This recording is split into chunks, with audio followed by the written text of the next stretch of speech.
જય સચ્ચિદાનંદ મહાત્મા। આપણે આ વિડીયોમાં જોઈએ કે ગૂગલ ટીવીમાં દાદા ભગવાન ટીવી એપ ઇન્સ્ટોલ કર્યા પછી આપણે એનો કેવી રીતે ઉપયોગ કરી શકીએ છીએ। સૌથી પહેલાં આપણે રિમોટના મદદથી હોમ ઉપર જઈશું। હોમ પેજ ઉપર આપણને યોર એપ સેક્શનમાં દાદા ભગવાન ટીવી એપ દેખાય છે, તો આ દાદા ભગવાન ટીવી એપ ઉપર આપણે ક્લિક કરીશું। તો હવે જોઈએ આપણે દાદા ભગવાન ટીવી એપના વિવિધ ફીચર્સ અને મોડ્યુલ્સ। સૌથી પહેલાં છે હોમ મોડ્યુલ। હોમ મોડ્યુલમાં આપણને વિધિ અને આરતી, ટુડેસ એનર્જાઇઝર, રિસેન્ટ સત્સંગ, આ વિવિધ સત્સંગના વિડીયોઝ આપણને જોવા મળશે। અને કોઈપણ વિડીયોને પ્લે કરવા માટે આપણે વિડીયો હાઇલાઇટ થાય તેવી રીતે ત્યાં જઈ અને એના ઉપર ક્લિક કરીશું।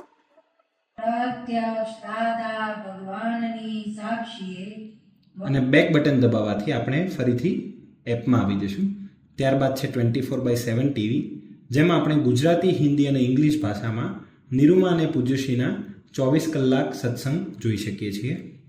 ત્યારબાદ છે લાઈવ મોડ્યુલમાં પૂજ્યશ્રીના જ્યારે પણ સત્સંગ ઇવેન્ટ લાઈવ હશે ત્યારે આપણને આ મોડ્યુલમાં જોવા મળશે।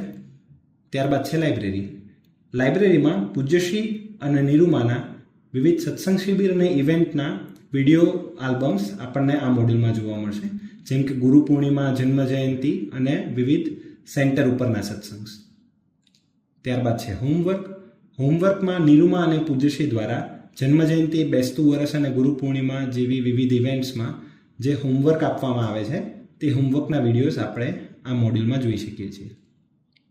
ત્યારબાદ છે ઇવેન્ટ્સમાં આપણે દાદા ભગવાન ફાઉન્ડેશનમાં ચાલતી વિવિધ ઇવેન્ટ્સના હાઇલાઇટ વિડીયોઝ આપણે આ મોડ્યુલમાં જોઈ શકીએ છીએ।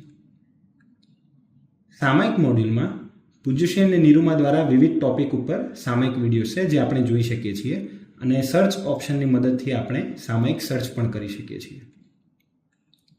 રિસેન્ટ સત્સંગમાં પૂજ્યશ્રીના રિસેન્ટ સત્સંગને આપણે મેઇન ભાષા જેમ કે ગુજરાતી અને ટ્રાન્સલેટેડ લેંગ્વેજીસમાં પણ જોઈ શકીએ છીએ।